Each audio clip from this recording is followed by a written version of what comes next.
আচ্ছা, so stack থেকে আমরা আবার কিছু পপ নাও করতে পারি, ঠিক আছে? যে স্ট্যাকে আমরা হয়তো বা কিছু পপ করতে চাচ্ছি না, তো সেক্ষেত্রে আমরা কি বলবো? সেক্ষেত্রে আমরা বলবো যে pop epsilon from the stack.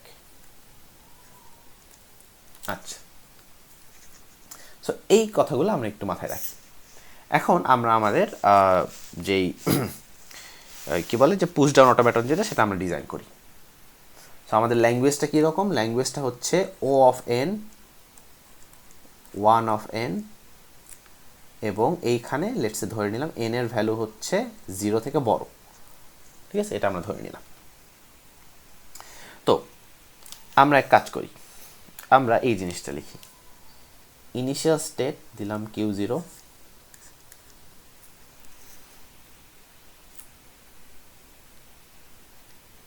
আমরা শুরুতে এই কাজটা আমরা ইউজুয়ালি সব ক্ষেত্রেই করব, সেটা হচ্ছে আমরা শুরুতে একটা ডলার সাইন পুশ করে দিব স্ট্যাকে। শুরুতে আমরা একটা ডলার সাইন স্ট্যাকে পুশ করে দিব। আচ্ছা, এই জিনিসটা দিয়ে কী বোঝাচ্ছে এটা আগে একটু বুঝি।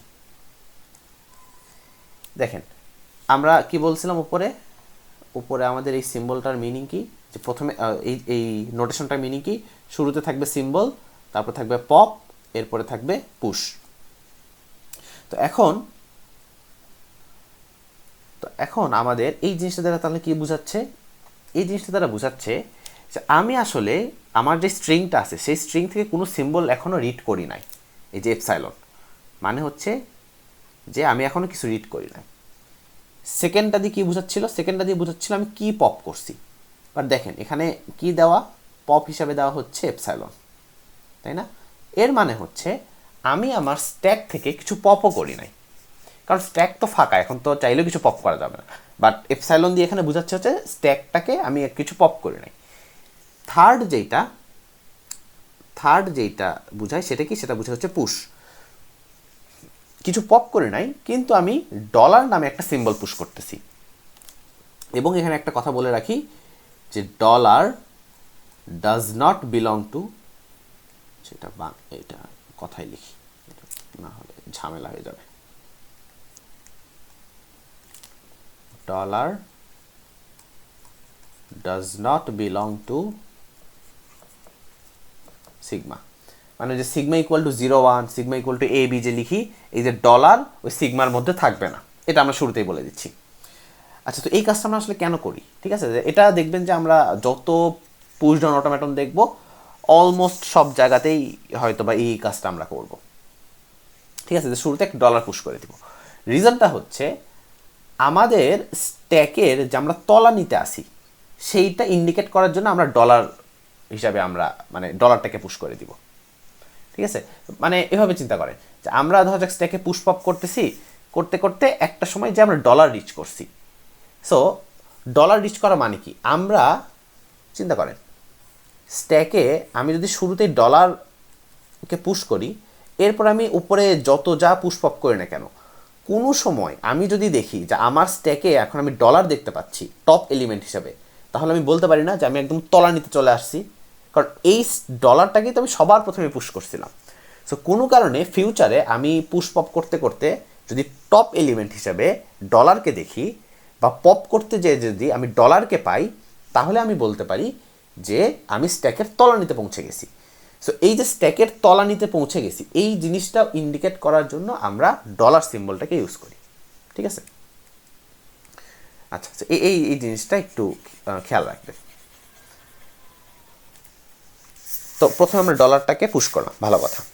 এরপর আমরা করব কি, যে প্রথমে যে জিরোগুলো দেখব, এই জিরোগুলো যখন দেখব প্রত্যেকটা জিরোর জন্য আমরা একটা একটা করে জিরো আমার স্ট্যাকে পুশ করব।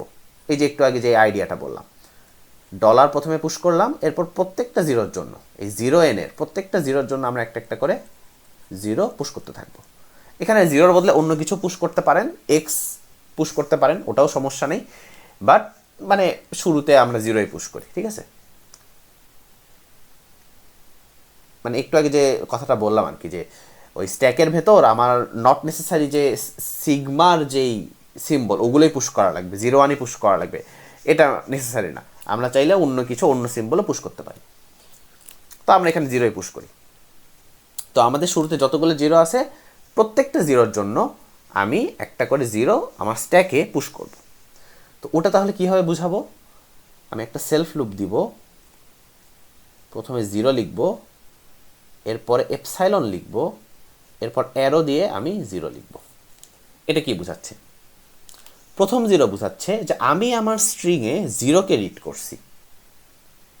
তারপর এপসাইলন, এপসাইলন দিয়ে বোঝাচ্ছে আমি আমার স্ট্যাক থেকে কিছু পপ করি নাই, স্ট্যাকটাকে আমি কিছু ওরকমই রেখে দিছি। অ্যারো দেওয়ার পরে যে থার্ড 0 ওইটা বোঝাচ্ছে আমি আমার স্ট্যাকে একটা 0কে পুশ করছি। সো তাহলে ব্যাপারটা কি দাঁড়াচ্ছে? আমি একটা 0 দেখছি, পপ করি নাই কিছু, কিন্তু একটা 0কে পুশ করছি। সো আলটিমেট রেজাল্ট তাহলে কি হবে? আগে আমার স্ট্যাক যা ছিল, স্ট্যাকে যা ছিল ওর থেকে একটা এক্সট্রা 0 বেড়ে যাবে, তাই না? তো এইভাবে আমি যতগুলো 0 দেখব প্রত্যেকটা 0-র জন্য আমি একটা করে 0 পুশ করতে থাকবো। ভালো কথা। এইভাবে 0 দেখে পুশ করতে করতে আমি তো একসময় তো 0 দেখা শেষ হবে, তারপর তো আমি 1 দেখা শুরু করব। তো যখন আমি 1 দেখা শুরু করব তখন কি হবে? আমি একটু আগে যে আইডিয়াটা বলছিলাম, যখন আমি 1 দেখা শুরু করব তখন আমি আমার প্রত্যেকটা 0 যে ওই যে পুশ করছি সে একটা একটা করে 0 আমি পপ করা শুরু করব। ঠিক আছে? তো যখন আমি যে প্রথমে 1 দেখতেছি আমি কি করব? 0 একটা পপ করে দিব। আমরা কেন 0কে পপ করতে পারতেছি? কারণ ওই যে আমি তো 0ই পুশ করে রাখছি, তো আমার যে টপ এলিমেন্ট সেটা তো অবশ্যই একটা 0 হবে, তো যার কারণে আমি 0কে পপ করে ফেলতে পারতেছি।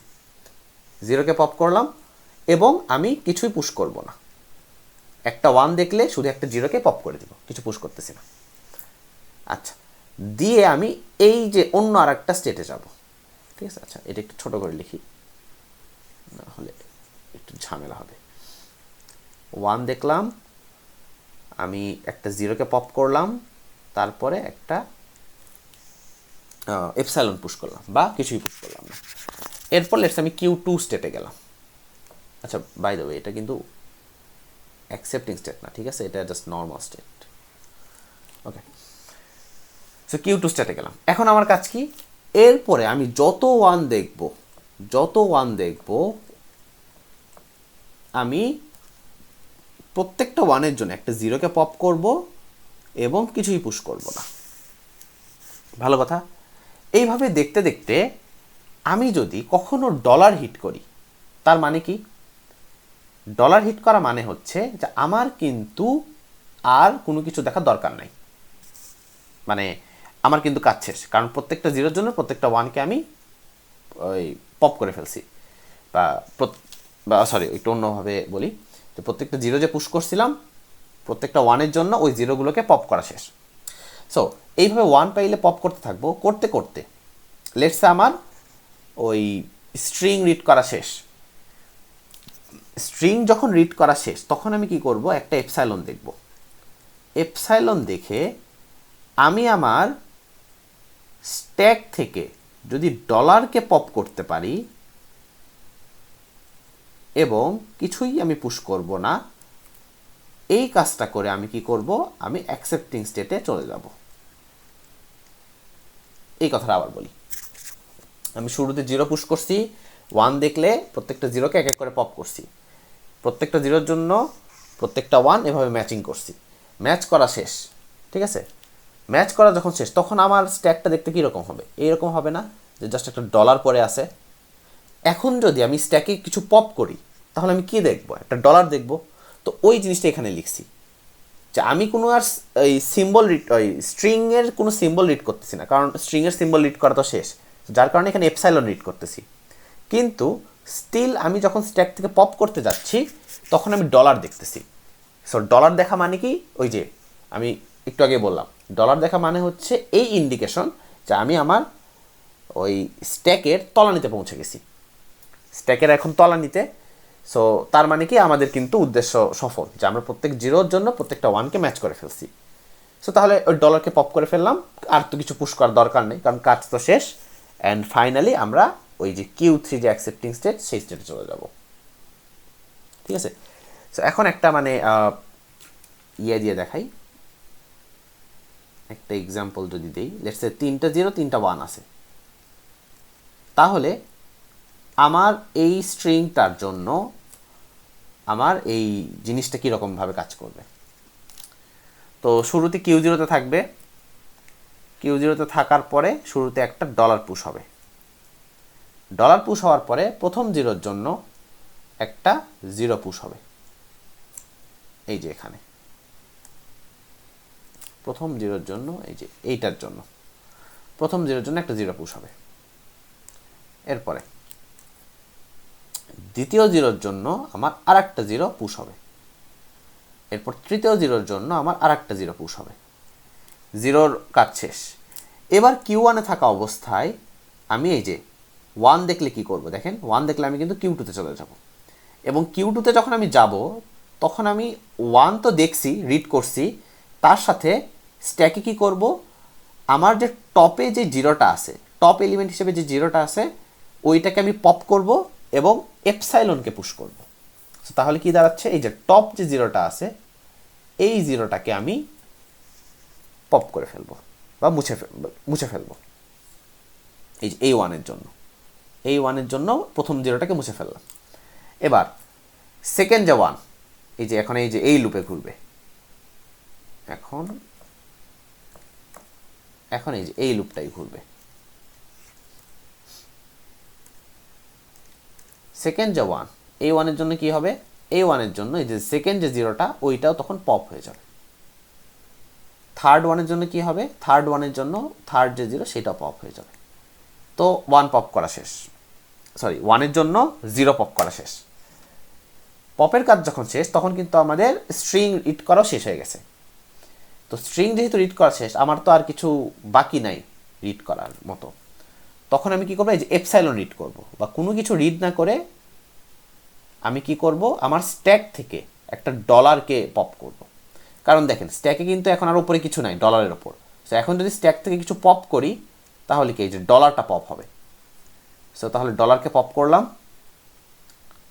পপ করে এপসাইলন পুশ করলাম, মানে কিছুই পুশ করলাম না, এবং আমি অ্যাকসেপ্টিং স্টেটে চলে গেলাম। আচ্ছা, সো এইভাবে আমাদের এই পুশ ডাউন অটোমেটনটা কাজ করতেছে। এখন আমরা একটু দেখার চেষ্টা করি যে আমার এই পুশ ডাউন অটোমেটনে আমি যদি এই অ্যাকসেপ্টিং করার মতো স্ট্রিং বাদে অন্য স্ট্রিং দেই তাহলে কি হবে। সো আমি যদি লেটস সে এরকম কিছু দিই 0 0 0 0 1 1, এইটা যদি দিই, এটা দিলে তো কাজ করার কথা না, কি হয় তাহলে দেখি। শুরুতে আমার একটা ডলার পুশ হবে, ঠিক আছে। এরপরে এই যে প্রথম যে লুপটা আছে, এই যে Q1-এ যে লুপটা আছে, ওই লুপের জন্য কি হবে, প্রত্যেকটা 0-র জন্য একটা করে 0 পুশ হবে, পুশ হলো, ভালো কথা। হওয়ার পরে এই যে প্রথম 1-এর জন্য একটা 0 পপ হবে, তো প্রথম 1-এর জন্য এই যে এই 0টা পপ করলাম। তারপর দ্বিতীয় 1-এর জন্য কি হবে, এই যে সেকেন্ড যে 0টা ওটা পপ হবে। আচ্ছা, এবং আমাদের কিন্তু স্ট্রিং রিড করা কিন্তু শেষ, ঠিক আছে, 4টা 0 2টা 1 রিড করা শেষ। এখন আমরা আসি কোন স্টেটে, আমরা আসি কিন্তু এখন Q2 স্টেটে, Q2 স্টেটে আসি, এবং আমার কিন্তু স্ট্রিং রিড করা শেষ। এখন একটা জিনিস চিন্তা করেন, এখন আমি যদি এখান থেকে পপ করতে চাই, আমি কি ডলার পপ করতে পারবো? উত্তর হচ্ছে না, এখান থেকে কিন্তু আমি ডলারকে পপ করতে পারবো না, কারণ ডলার তার নিচে আছে। আমরা সবসময় পপ করি কোন জিনিসটাকে, স্ট্যাকে টপ এলিমেন্টটাকে। সো এই অবস্থা থেকে যদি আমি পপ করি তাহলে তো আমি 0কে দেখবো, আমি কিন্তু কখনো ডলারকে দেখবো না। সো এই যে এই ট্রানজিশন কিন্তু তাহলে কাজ করবে না, ঠিক আছে। এই ট্রানজিশন কিন্তু এই স্ট্রিংয়ের জন্য তাহলে কাজ করবে না। কেন করবে না? কারণ আমার স্ট্রিং রিড করা শেষ, আমি এপসাইলন রিড করতে পারি, সেটা ঠিক আছে, প্রথম পার্টে সমস্যা নাই, এই যে এপসাইলন রিড করতে পারা এটাতে সমস্যা নাই। কিন্তু সেকেন্ড পার্ট কি বলতেছে, যে আমি স্ট্যাক থেকে পপ করলে ডলার বের হবে বা ডলারকে পপ করতে পারবো, বাট এটা তো মিথ্যা। আমার স্ট্যাকে তো এখন একটা 0 আছে, তো স্ট্যাক থেকে পপ করলে তো ডলার বের হবে না। তো যার কারণে এই ট্রানজিশন কিন্তু ভ্যালিড না, সো যেহেতু ভ্যালিড না, তো তার মানে কি এই ট্রানজিশনকে আমরা ইউজ করতে পারবো না। কিন্তু চিন্তা করেন Q2 থেকে এই ট্রানজিশন বাদে Q3-তে যাওয়ার তো কোনো রাস্তা নাই। সো একটা স্টেটে আমরা আসি, সেখান থেকে আমার যাওয়ার আর কোনো রাস্তা নাই। যে একটা রাস্তা আছে সেটাও ভ্যালিড রাস্তা না। তো তার মানে আমরা কি বলতে পারি যে আমার এই স্ট্রিংটা এই পুশ ডাউন অটোমেটন রিজেক্ট করবে। ঠিক আছে, এনএফ এর ক্ষেত্রে কি হতো, এনএফ এর ক্ষেত্রে যখন কোনো রাস্তা থাকতো না তখন আমরা বাই ডিফল্ট ওটাকে রিজেক্ট করে ফেলতাম। এখানেও সেম লজিক, আমি একটা স্টেটে আসি, সেখান থেকে আমার যাওয়ার রাস্তা নাই, যেহেতু যাওয়ার রাস্তা নাই সো যার কারণে ওটাকে আমি রিজেক্ট করে ফেলবো। আচ্ছা, এবার আমরা অন্য আরেকটা টাইপের স্ট্রিং দেখি, সেটা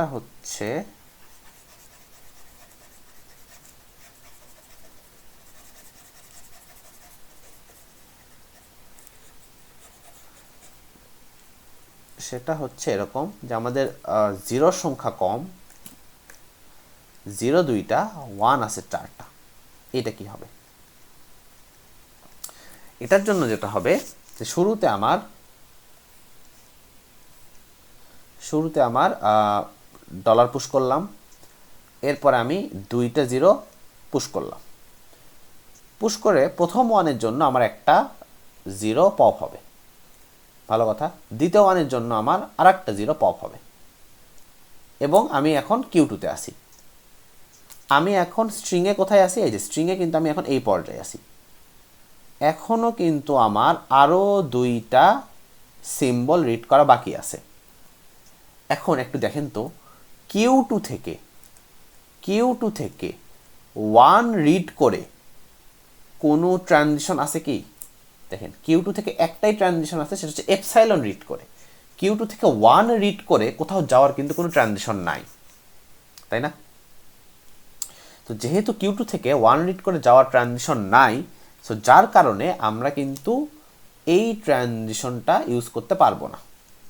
ঠিক আছে, বা এটাকে একটু অন্যভাবে বলি, এটাকে একটু আর একটু বেটার ওয়েতে বলা যায়, এটা একটু মানে এটার থেকে আর একটু বেটার ওয়েতে বলা যায়। সেটা হচ্ছে আমরা যদি এপসাইলন রিড করিও, ঠিক আছে, যে Q2 থেকে আমি কোনো স্ট্রিং রিড করলাম না, 1ও রিড করলাম না, কোনো স্ট্রিং রিড না করলে আমি Q3-তে চলে গেলাম, তাহলে তো Q3-তে আমি অ্যাকসেপ্ট করে ফেলতেছি। কিন্তু এখন চিন্তা করেন, আমার তো সিম্বল রিড করা শেষ হয় নাই, সরি স্ট্রিং রিড করা শেষ হয় নাই। সো Q3 থেকে 1 দেখে কি যাওয়ার কোনো রাস্তা আছে? কোনো কিন্তু রাস্তা নাই। সো যার কারণে Q3-তে যদিও অ্যাকসেপ্টিং স্টেট, বাট এই অ্যাকসেপ্টিং স্টেট থেকে কিন্তু আর যাওয়ার রাস্তা নাই। আমার তো স্ট্রিংটা পুরোটা রিড করা শেষ হওয়া লাগবে, তারপরে না আমি অ্যাকসেপ্ট বা রিজেক্ট সেটা বলতে পারবো। তো অ্যাকসেপ্টিং স্টেটটা মাঝে পৌঁছাইছি, তারপরে আর কোনো যাওয়ার রাস্তা নাই, তাহলে তো আমরা রিজেক্ট করে ফেলবো। তো যার কারণে যদিও আমি অ্যাকসেপ্টিং স্টেটে পৌঁছাতে পারি, কিন্তু আমার যেহেতু আর যাওয়ার রাস্তা নাই, যার কারণে আমি এই স্ট্রিংটাকে অ্যাকসেপ্ট করব না। এনএফ এর ক্ষেত্রে চিন্তা করে দেখেন, আমার এই ধরনের এনএফ আমরা ড্র করছিলাম না, যে ধরেন এই টাইপের কিছু একটা, এটা এটা লেটস সে এরকম কিছু একটা। সো মনে আছে যে আমরা ধরেন 2টা দেখে Q2-তে গেছি, যাওয়ার পরে এখানে যাওয়ার পরে আমি যদি আরও সিম্বল রিড করা বাকি থাকে, তাহলে কি করতাম? আমরা ওটা কিন্তু রিজেক্ট করে ফেলতাম।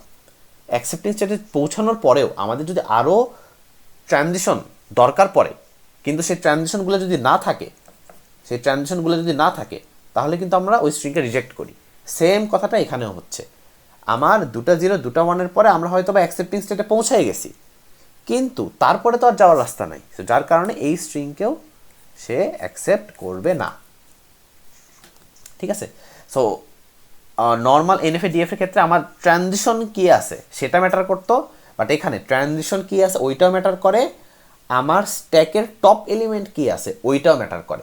2টা যদি ম্যাচ করে তাহলে আমরা ট্রানজিশন হিসাবে ওইটা ইউজ করতে পারি, যদি ম্যাচ না করে তাহলে আমরা ওই ট্রানজিশন ইউজ করতে পারবো না। ওকে, এখন তাহলে আমরা আশা করি আমরা এই ইয়েটা বুঝতে পারছি, এই পুশ ডাউন অটোমেটনটা। তো বাই দ্য ওয়ে, এখানে আমরা এই পুশ ডাউন কথাটা কেন বলতেছি?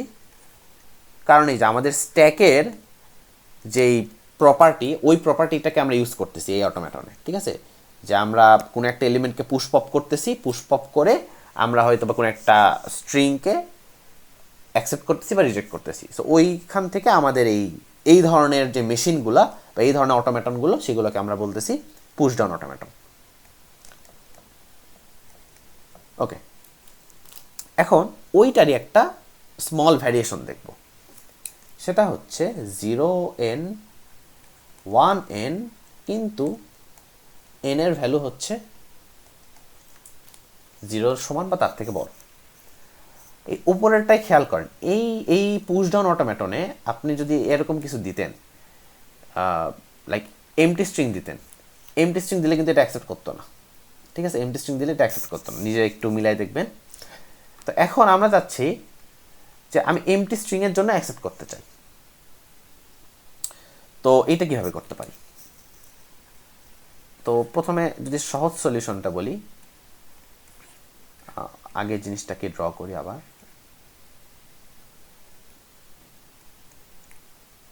এপসাইলন রিড করে এপসাইলন পপ করে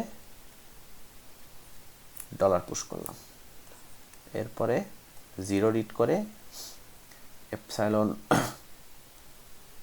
পপ করে 0 পুশ করলাম, এরপরে 1 রিড করে 0কে পপ করে এপসাইলন পুশ করলাম, এরপর 1 রিড করলাম, 0 পপ করলাম, এপসাইলন পুশ করলাম, দেন ফাইনালি এপসাইলন রিড করে ডলার পপ করে এপসাইলন পুশ করলাম অ্যান্ড Q3-তে পৌঁছে গেলাম। ওকে, সো এটা ছিল আমাদের আগের যেই পুশ ডাউন অটোমেটন। তো এখানে জাস্ট একটা খুব একটা চেঞ্জ করলে আমাদের এটা হয়ে যাবে, সেটা হলো প্রথমটাকে আমরা একটা অ্যাকসেপ্টিং স্টেট বানাই দিব। এই কাজ করলে আমাদের কাজ শেষ। ঠিক আছে, কিন্তু আমরা একটা কাজ করব যে এইটা বাদে অন্য কোনোভাবে আমরা করতে পারি কিনা। ঠিক আছে, সো ওই কনসেপ্টটা আমাদের দরকার, সো যার কারণে আমরা এইটা আপাতত ইউজ করতেছি না। এইটাও ভ্যালিড, Q0-কে অ্যাকসেপ্টিং স্টেট বানাই দিলে আমাদের কাজ হয়ে যাবে, কিন্তু এটা আমরা করব না, এটাকে আমরা রিজেক্টিংয়ে রাখবো। রিজেক্টিং রেখে আমরা অন্য কোনোভাবে জিনিসটাকে সলভ করতে পারি কিনা। একটা জিনিস খেয়াল করে যে এমটি সিম্বল বা এমটি স্ট্রিংকে কেন সে অ্যাকসেপ্ট করতো না, কারণ এই যে মাঝের যে রাস্তাটা আছে না, এই যে 1 দেখে আমি 0 পপ করতেছি, এপসাইলন পুশ করতেছি, এইটার জন্য কিন্তু আমার এপসাইলন অ্যাকসেপ্ট করা পসিবল ছিল না। কারণ এটা কি বলে, এইটা বলে যে আমার 1কে কিন্তু অবশ্যই রিড করা লাগবে, একটা 1 অবশ্যই আমার স্ট্রিংয়ের ভেতর থাকা লাগবে সামহাউ, এবং ওই 1 দেখে আমার 0 পপ করতে পারা লাগবে। তো যার কারণে আমার একটা 0 একটা 1 অবশ্যই থাকা লাগতো। এখানে আমরা একটা স্মল একটা চেঞ্জ করে দিব। সেই স্মল চেঞ্জটা কি, এইটা মুছে দিয়ে আমি এইটা লিখব। আমি এপসাইলন রিড করলাম, এপসাইলন পপ করলাম, এপসাইলন পুশ করলাম। এইটা কি মিন করতেছে? এইটা মিন করতেছে যে আমার ওই কিছু রিডও করি নাই, আমি স্ট্যাক থেকে কিছু বেরও করি নাই, স্ট্যাকের ভেতর কিছু পুশও করি নাই। কিন্তু তাহলে সুবিধাটা কি হলো? ঠিক আছে, এখানে তো কিছুই করলাম না, রিডও করলাম না, স্ট্যাকের ভেতর হাত দিলাম না। তো সুবিধাটা কি? সুবিধাটা হচ্ছে যে এখন আমাদের এই যে Q1 থেকে Q2-তে যাওয়ার জন্য কোনো সিম্বল রিড করার দরকার নাই, আমরা যখন ইচ্ছা Q1 থেকে Q2-তে যেতে পারি। সো এখন চিন্তা করেন, আমার স্ট্রিংটা যদি এরকম হয়, যেহেতু এটা একটা NF এর মতো বা নন ডিটারমিনিস্টিক একটা মেশিন, সো যার কারণে আমরা 3টা 0 রিড করার পর নন ডিটারমিনিস্টিকভাবে এই Q2-তে পৌঁছে যাব। এই জিনিসটা আরেকবার বলি, আমার আগে কি হতো যে 0 রিড করতেছি, রিড করতে করতে যখন রিড করা শেষ আমি 1 দেখে Q2-তে যাইতাম। বাট এবার Q1 থেকে Q2-তে যাওয়ার জন্য কিছু রিডও করা লাগবে না, কিছু পপও করা লাগবে না, পুশও করা লাগবে না। তো আপনাদের NF এর ক্ষেত্রে হয়তো বা খেয়াল আছে যে আমাদের যখন এই যে এপসাইলনটা থাকতো, লেটস সে Q1 থাকতো, Q1 থেকে Q2-তে লেটস সে এরকম এপসাইলন ট্রানজিশন আছে, তখন বেসিক্যালি কি হতো যে আমরা Q1-এও থাকতাম, এপসাইলন দেখে আবার Q2-তেও থাকতাম, দুইটা জায়গায় প্যারালালি থাকতাম। এরপর দুইটা প্যারালাল জায়গা থেকে আমরা পরের স্টেপগুলো যেটা সেই স্টেপগুলোতে যাইতাম। এখন চিন্তা করেন, আমার যখন এই 3টা 0 3টা 1 আছে, সো 3টা 0 রিড করার পর আমি কিন্তু প্যারালালি Q1-এও আসি, Q2-তেও আসি, কিন্তু Q1 থেকে 1 দিয়ে কিন্তু কোনো ট্রানজিশন নাই। দেখেন এখান থেকে কিন্তু 1 দিয়ে কিন্তু কোনো ট্রানজিশন নাই। সো Q1 থেকে 1 দেখলে সেই পাথটা কিন্তু ওখানেই ডেড হয়ে যাবে। বাট Q2-তেও যেহেতু আমি প্যারালালি আসি, সো Q2 থেকে আমি 1 দেখে যে ট্রানজিশনটা আছে ওইটাকে আমি ইউজ করতে পারবো। ঠিক আছে, এই জিনিসটা একটু ঠান্ডা মাথায় বোঝার চেষ্টা করবেন। মাঝখানে এপসাইলন দেওয়ার রিজনটা কি? রিজনটা হচ্ছে যে আমরা একই সাথে দুই জায়গায় আসি। সো একই সাথে যেহেতু দুই জায়গায় আসি, আমাদের এক পাশের রাস্তাটা ব্লক হয়ে গেছে বা ডেড হয়ে গেছে, বাট আর এক পাশের রাস্তা খোলা আছে। নন ডিটারমিনিস্টিকের যেই প্রপার্টিটা, ওইটাই বেসিক্যালি।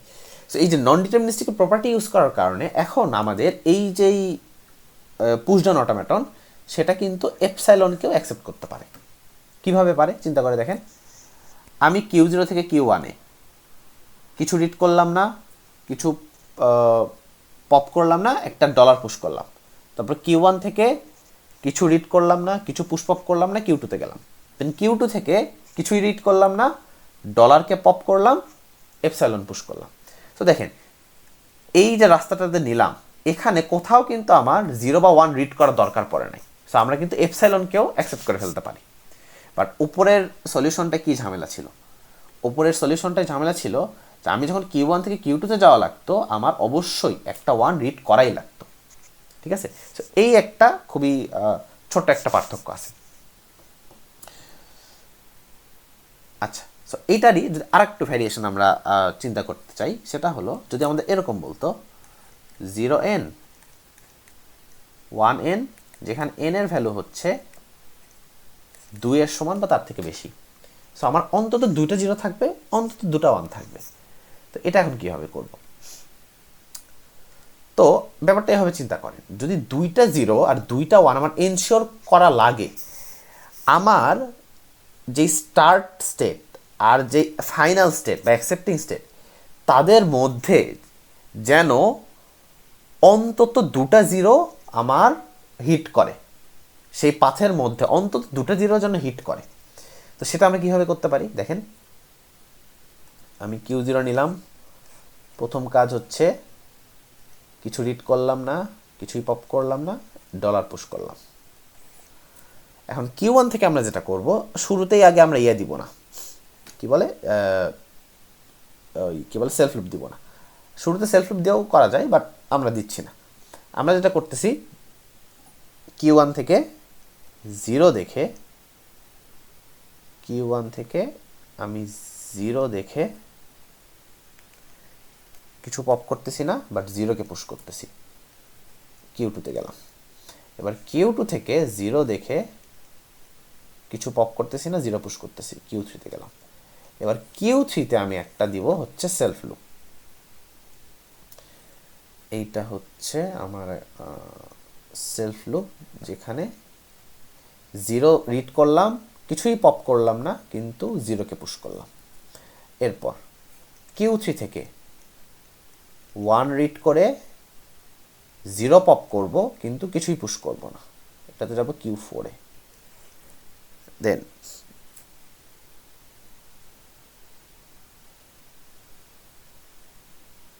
Q4 থেকে আমি কি করব,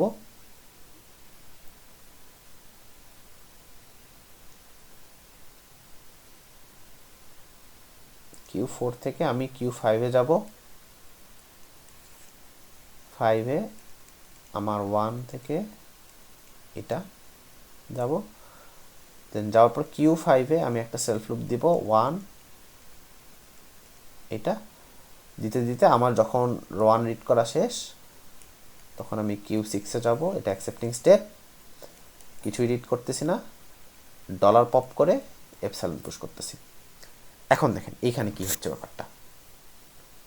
আমি শুরুতে ডলার পুশ করতেছি, এরপর দেখেন আমার কিন্তু Q1 থেকে Q2-তে যাওয়ার জন্য অবশ্যই একটা 0 কিন্তু রিড করতে পারা লাগবেই। সো এইটা দিয়ে কিন্তু আমি এটা মানে এনফোর্স করতেছি যে আমার স্ট্রিংয়ে একটা 0 থাকবেই। যদি আমার স্ট্রিংয়ে 0 না থাকে, এপসাইলন থাকে, তাহলে Q1 থেকে কিন্তু আর যাওয়ার কোনো রাস্তাই নাই। সো Q1 থেকে যদি Q2-তে যেতে হয়, তাহলে আমার অবশ্যই একটা 0কে রিড করতে পারা লাগবে। একই লজিকে Q2 থেকে যদি আমি Q3-তে যেতে চাই, আমার কিন্তু একটা জিরো রিড করতে পারা লাগবে। সো অবশ্যই আমার এখানে কিন্তু দুটা জিরো থাকাই লাগবে, তা না হলে কিন্তু আমি Q3-তে যেতে পারবো না। দেন Q3-তে যাওয়ার পর আমার আরও এক্সট্রা যত জিরো আছে ওইগুলোকে আমি ওইগুলোর জন্য আমি আমার স্ট্যাকে জিরোকে পুশ করলাম। পুশ করা শেষ, ভালো কথা। এরপর আমি একটা ওয়ানের জন্য জিরো পপ করলাম, সেকেন্ড ওয়ানের জন্য একটা জিরো পপ করলাম, দেন বাকি ওয়ানের জন্য আমি আরও জিরো পপ করতে থাকবো। এভাবে করতে করতে আমি ফাইনালি যখন ওয়ান আমার পপ করা শেষ, তো তখন আমি কিছুই রিড করব না, এই যে কিছুই রিড করতেছি না, ডলারকে যদি পপ করি এবং এপসাইলন পুশ করি তাহলে আমি অ্যাকসেপ্টিং স্টেটে চলে যেতে পারবো। মানে আগের মতোই আর কি লজিক, যে সব জিরোর জন্য সবগুলো ওয়ান আমার মিলানো শেষ বা সবগুলো জিরো পপ করা শেষ। এবার আমার স্ট্যাকে শুধু $1 পরে আছে, তো ডলারকে পপ করে দিয়ে আমি অ্যাকসেপ্টিং স্টেটে চলে যাবো। ঠিক আছে, সো এইভাবে আমরা কি করতেছি, এই যে অন্তত দুটো জিরো যেন থাকে আর দুটা ওয়ান থাকে সেটা ইনশিওর করতেছি। এখানে আমরা চাইলে জিনিসটাকে আর একটু ছোটো বা আর একটু চেঞ্জ করে লিখতে পারি। সেটা হচ্ছে, আমি যদি একটু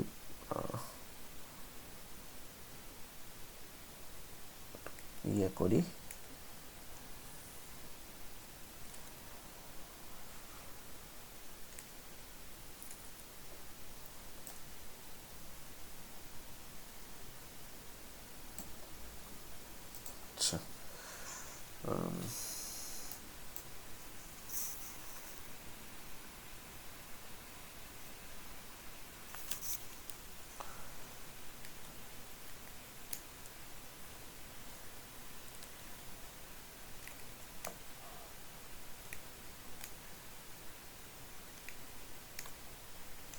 আচ্ছা যাই হোক, এই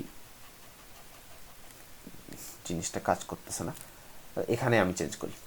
আচ্ছা, সো এই জিনিসটা এভাবে না লিখে আমি চাইলে এভাবেও করতে পারি, একটু যদি দেখাই।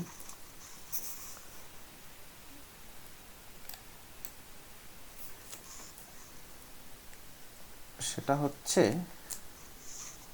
এখানে আমি এপসাইলন দিলাম,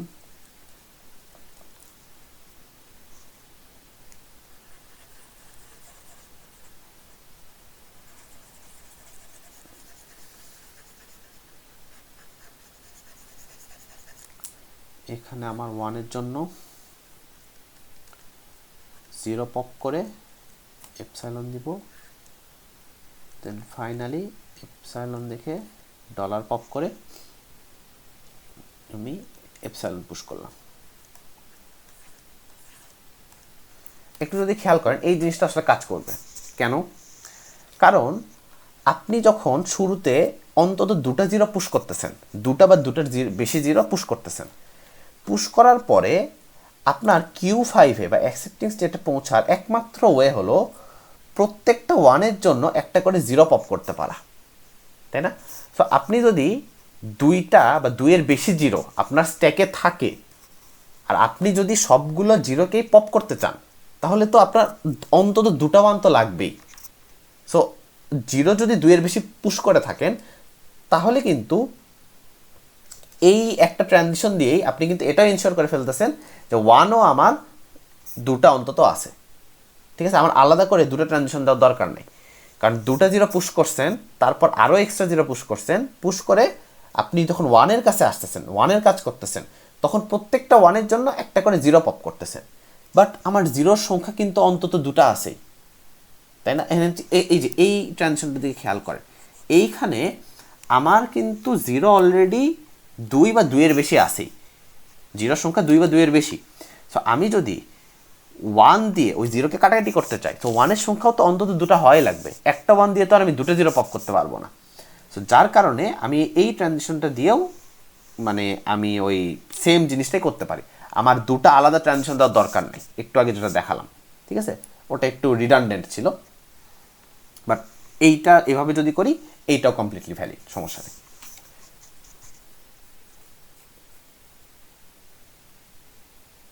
ওকে,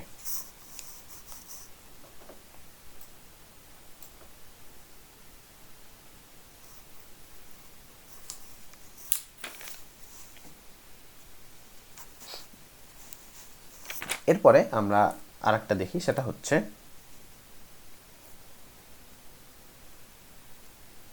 আমার ল্যাঙ্গুয়েজটা হচ্ছে এরকম,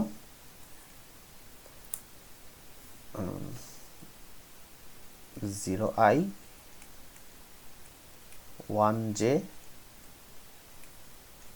2k where I equal to j। ঠিক আছে, সো আমার ল্যাঙ্গুয়েজটা কীরকম, আমার ওই ল্যাঙ্গুয়েজের শুরুতে থাকবে 0, তারপর থাকবে 1, তারপর থাকবে 2, এবং শর্ত হচ্ছে যে আমার 0 আর 1 এর সংখ্যা ইকুয়াল, আর 2 এর সংখ্যা নিয়ে আমার কোনো মাথা ব্যথা নেই। তো এখানে আমি দিয়ে দিই যে i, j, k, তিনটার ভ্যালু 0 বা তার থেকে বেশি। ওকে, সো তাহলে আমাদের স্ট্যাকটাকে আমরা কীভাবে ইউজ করতে পারি এখানে, ঠিক আছে। তো প্রথমে পুশ ডাউন অটোমেটন ডিজাইন করার আগে চিন্তা করবেন যে আমার এইখানে স্ট্যাকটাকে আমরা কীভাবে ইউজ করতে পারি। তো স্ট্যাকটাকে আমরা এভাবে ইউজ করতে পারি যে প্রত্যেকটা 0-র জন্য প্রত্যেকটা 1কে আমি পপ করব, পপ করার পরে যদি 0 আর 1 ইকুয়াল হয়, প্রত্যেকটা 0-র জন্য প্রত্যেকটা 1 বা প্রত্যেকটা 0 পুশ করার জন্য আমি যদি প্রত্যেকটা 1 দিয়ে ওই 0কে পপ করে ফেলতে পারি, তাহলে কিন্তু আমাদের কাজ শেষ। এরপর 2 আমার যতগুলো থাকুক ওটা ম্যাটার করে না, বাট প্রত্যেকটা 0-1 যদি আমি পুশ পপ করে কাটাকাটি করে ফেলতে পারি, তাহলে আমার কিন্তু কাজ শেষ। সো এইভাবে আমি আমাদের মানে স্ট্যাকটাকে ইউজ করব। সো প্রথম কাজ কি তাহলে? প্রথম কাজ হচ্ছে আমি স্টার্ট স্টেট দিলাম, এরপরে আমি এপসাইলন ট্রানজিশন দিয়ে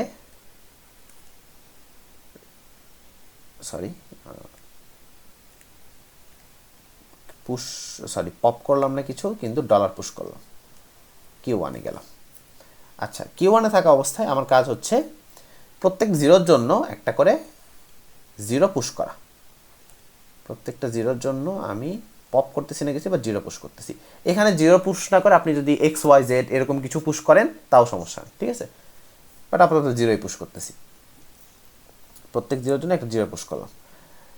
এরপরে আমার 0 পুশ করা যখন শেষ, তখন আমি নন ডিটারমিনিস্টিক্যালি আমি Q2-তে চলে গেলাম। Q2-তে যাওয়ার পরে আমি প্রত্যেকটা 1-এর জন্য আমি একটা করে 0-কে পপ করব। যদি এভাবে পপ করে ফেলতে পারি, প্রত্যেকটা 1-এর জন্য একটা করে 0 পপ করে ফেলতে পারি, দেন আমি নন ডিটারমিনিস্টিক্যালি Q3-তে চলে যাব। Q3-তে আমি কি করব,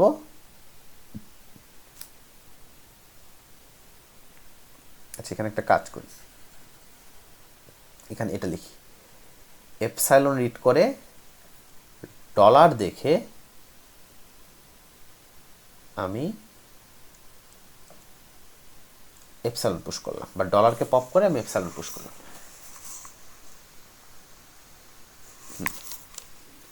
এরপর আমি কি করতেছি,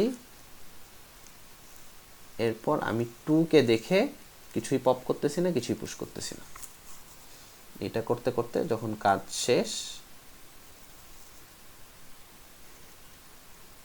যখন রিড করা শেষ, তখন আমি এই কাজ করে আমি জিনিসটাকে অ্যাকসেপ্ট করে ফেলতেছি।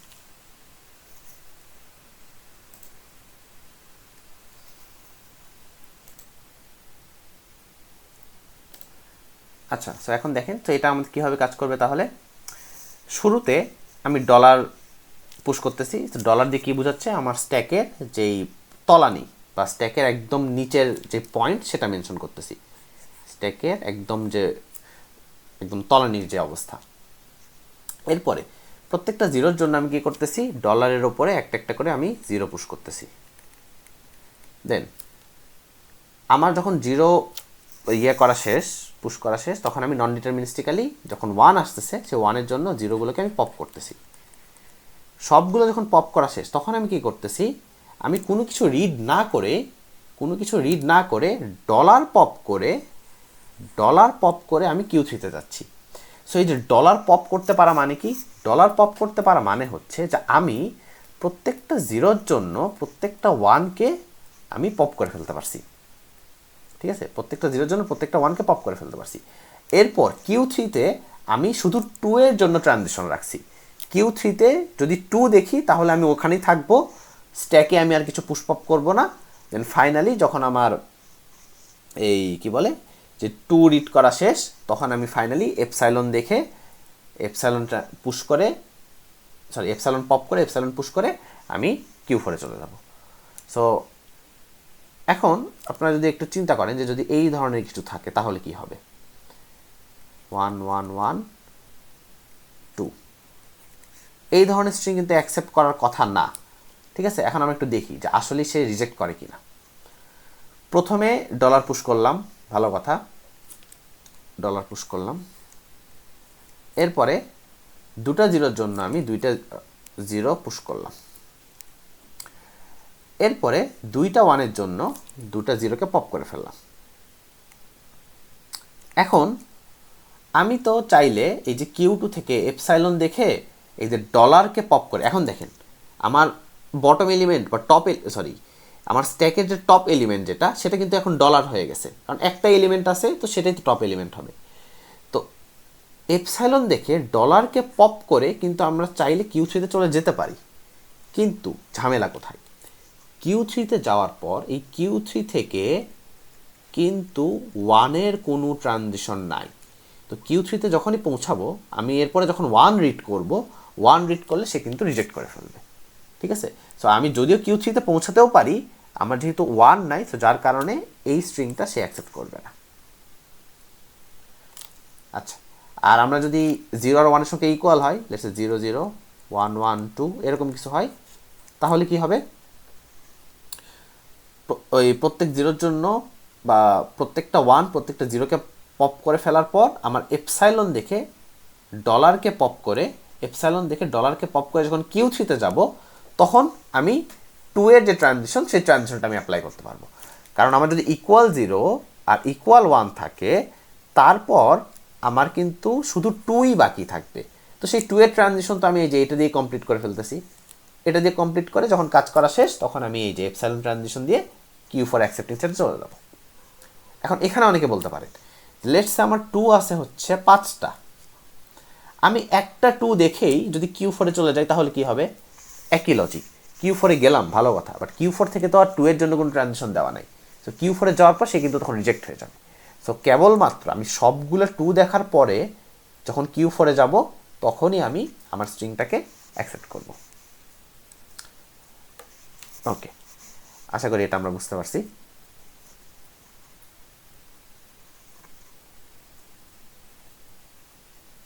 এইটার আর একটা ভ্যারিয়েশন আছে, মানে এটা আসলে অনেক ভ্যারিয়েশন পসিবল। আর একটা ভ্যারিয়েশন দেখি, 0i 1j 2k where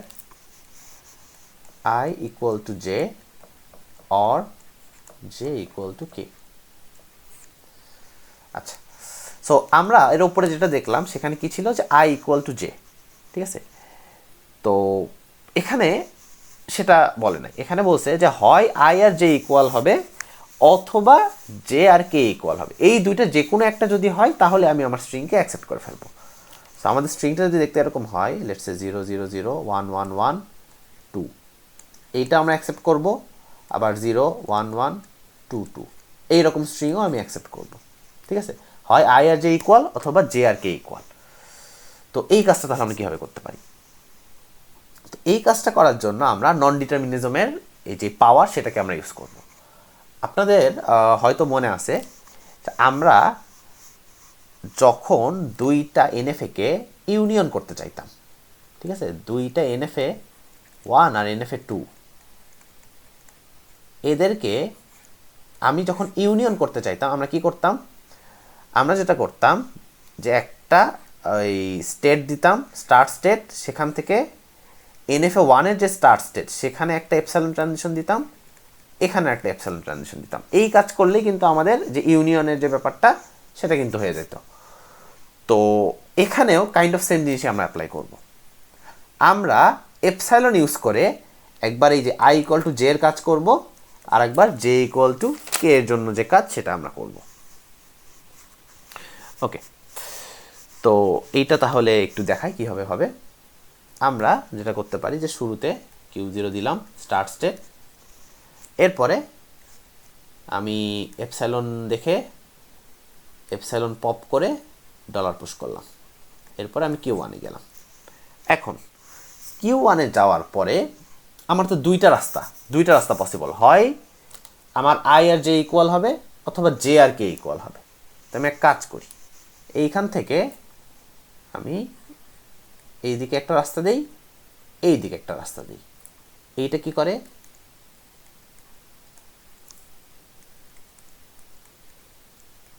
খেয়াল করেন Q1 কি করতেছে, এপসাইলন রিড করে এপসাইলন পপ করে এপসাইলন পুশ করতেছে। উপরে ট্রানজিশন কি করতেছে, এপসাইলন রিড করে এপসাইলন পপ করে এপসাইলন পুশ করতেছে, নিজের ট্রানজিশনও সেম কাজ করতেছে। সো তাহলে ব্যাপারটা কি দাঁড়াচ্ছে, আমরা যখনই Q1 আসতেছি তখনই আমরা প্যারালালি একই সাথে Q2তেও আসি, একই সাথে Q3তেও আসি। এখন আমরা যেটা করব, Q2 এর জন্য I ইকুয়াল টু জে এর যেই পুশ ডাউন অটোমেটন সেটা ডিজাইন করব, Q3 এর জন্য বা Q3 থেকে জে ইকুয়াল টু কে এর যে পুশ ডাউন অটোমেটন সেটা আমরা ডিজাইন করব। আচ্ছা তাহলে করি ওইটা। তো এখানে কি ছিল, এখানে যেটা ছিল সেটা হচ্ছে আমাদের I ইকুয়াল টু জে আর জে ইকুয়াল টু কে। আমরা Q2তে আসি, Q2তে আমাদের I ইকুয়াল টু জে হবে। সো Q2তে থাকা অবস্থায় যদি আমি 0 দেখি, 0 দেখলে আমি কিছু পপ না করে 0কে পুশ করতে থাকবো। এরপরেই আবার নন ডিটারমিনিস্টিক্যালি আমি Q4 গেলাম, Q4 থেকে প্রত্যেকটা 1 জন্য আমি 0কে পপ করব। 0 পপ করা শেষে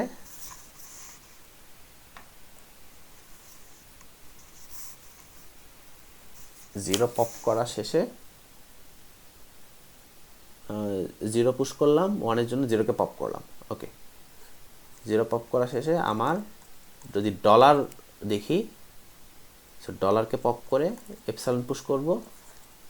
এরপর Q5 আমি 2 দেখে কিছুই পুশ পপ করব না, এভাবে করতে করতে যখন কাজ শেষ তখন আবার এইটা দিয়ে Q6 চলে যাব, এবং Q6 হচ্ছে আমার একটা অ্যাকসেপ্টিং স্টেট।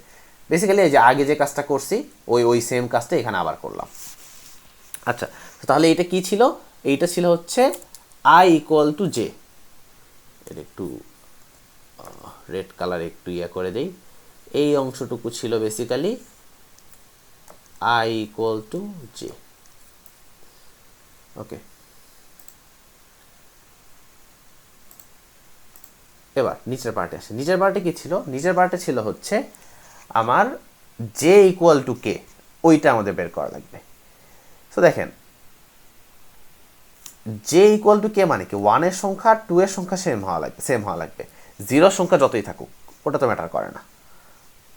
এখানে একটু লিখে দিই, I, J, k greater than equal to 0। তাহলে Q3 থেকে যেটা হবে, আমার 0 দেখলে আমি কিছুই পুষ্পক কিছুই করব না।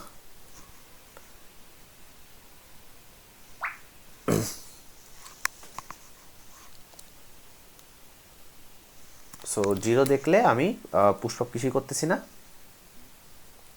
এভাবে দেখতে দেখতে আমার যখন 0 দেখা শেষ তখন আমি এপসাইলন দেখে এপসাইলন পপ আর পুশ করে আমি Q7 যাব। এখন Q7 থেকে আমি যেটা করব, প্রত্যেকটা 1 এর জন্য আমি একটা করে 1 পুশ করব।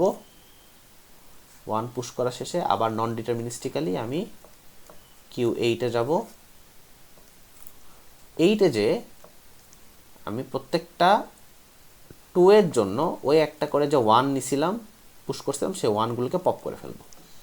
ঠিক আছে, তো পপ করা যখন শেষ দেন ফাইনালি আমি যদি ডলার দেখি, আমার স্ট্রিং রিড করা শেষ। আর আমি যদি ডলার দেখে ফেলি, ডলারকে পপ করে দিব অ্যান্ড Q9-এ যে আমি আমার স্ট্রিংটাকে অ্যাকসেপ্ট করে ফেলবো। ঠিক আছে, তো দেখেন আমরা বেসিক্যালি কী করলাম, যে দুইটা সেপারেট যেই পিডিএ, সেই পিডিএ ড্র করলাম, দুইটা যে সেপারেট পিডিএ, সেই পিডিএ ড্র করলাম, ড্র করে দুইটাকে কীভাবে মার্চ করলাম, এই যে এপসাইলন দিয়ে। ঠিক আছে, আবার যদি বলি যে শুরুতে আমরা একটা ডলার পুশ করলাম, পুশ করে Q1 থেকে আমরা Q2-তেও গেলাম একই সাথে, আবার Q3-তেও গেলাম। Q3-তে আমরা প্যারালালি থাকলাম। কারণ Q2 কী কাজ করে, Q2 যেটা করে যে প্রত্যেকটা জিরোর জন্য সে 1কে ম্যাচ করে, বা I = J এর জন্য সে একটা পুশ ডাউন অটোমেটন ডিজাইন করে। সো জিরোর সাথে 1 ম্যাচ করা শেষ, এরপর ডলার পপ করার পর যতগুলো 2 আছে 2 এর জন্য সে আর কোনো পুশ পপ করে নাই। যখন 2 রিড করা শেষ তখন সে অ্যাকসেপ্ট করে ফেলতেছে। আর নিচের পার্টে কি হচ্ছে, শুরুতে জিরোকে সে ইচ্ছা মতো, মানে জিরো যতক্ষণ দেখতেছে সে কোনো পুশ পপ করতেছে না। জিরো রিড করা যখন শেষ তখন সে নন ডিটারমিনিস্টিক্যালি Q7-এ যাচ্ছে। এখন Q7 থেকে যেটা হবে, Q7 থেকে আমি Q7 থেকে আমি 1 দেখলে কি করব, 1 দেখলে আমি একটা করে 1 পুশ করব। পুশ করতে করতে যখন পুশ করা শেষ তখন আমি Q8-এ চলে যাব, দেন প্রত্যেকটা 2 এর জন্য আমি একটা 1 পপ করব। 1 পপ করা শেষ হওয়ার পর আমার যদি স্ট্রিং রিড করা শেষ হয়ে যায় এবং আমি যদি ডলার সাইন দেখে ফেলি, ঠিক আছে, এই ডলার সাইন দেখাটা ইম্পর্টেন্ট, কারণ ডলার সাইন দেখা মানে বোঝাচ্ছে যে আমার তলানিতে পৌঁছে গেছি, প্রত্যেকটা 1-এর জন্য প্রত্যেকটা 2 ম্যাচ করা হয়ে গেছে। দেন আমি ডলারটাকে পপ করে ফেললাম, পপ করে আমি Q9 অ্যাকসেপ্টিং স্টেটে পৌঁছে গেলাম। তো আশা করি এই জিনিসটা আপনারা বুঝতে পারছেন। সো এখানে ফাইনালি আর একটা কথা বলে ভিডিওটা শেষ করি, সেটা হচ্ছে যে আমরা যে এই যে বললাম না যে শুরুতে আমাদের সিম্বল থাকে, যে ট্রানজিশনে শুরুতে সিম্বল থাকে, তারপরে পপ করি, তারপরে পুশ করি। সো এই কাজটা কেন করি? উত্তর হচ্ছে, যদি উল্টা করতাম, যদি সিম্বল থাকতো শুরুতে, আগে যদি পুশ করতাম, পরে যদি পপ করতাম, তাহলে কিন্তু এইটা আসলে কাজ করতো না, একটা ইউজলেস কাজ হতো। চিন্তা করে দেখেন, আপনি স্ট্যাকে একটা এ ধরেন পুশ করছেন, দেন তারপরে আপনি পপ করতেছেন, তো আপনার কি পপ হবে? ওই এ যে ছিল এটাই পপ হবে না? সো আলটিমেটলি সেটা কিন্তু আসলে ম্যাটার করবে না। সো আপনি যদি আগে পুশ করেন তারপর পপ করেন, সো আসলে আলটিমেট যে রেজাল্ট, সেই রেজাল্টটা কিন্তু আগের মতোই থাকবে সবসময়, কোনো চেঞ্জ আসবে না। তো যার কারণে আমরা আগে পপ করি, যেটা বের করে না সেটা বের করে নিই, তারপর যদি অন্য কিছু ঢুকানো লাগে সেটাকে আমরা পুশ করে দিই।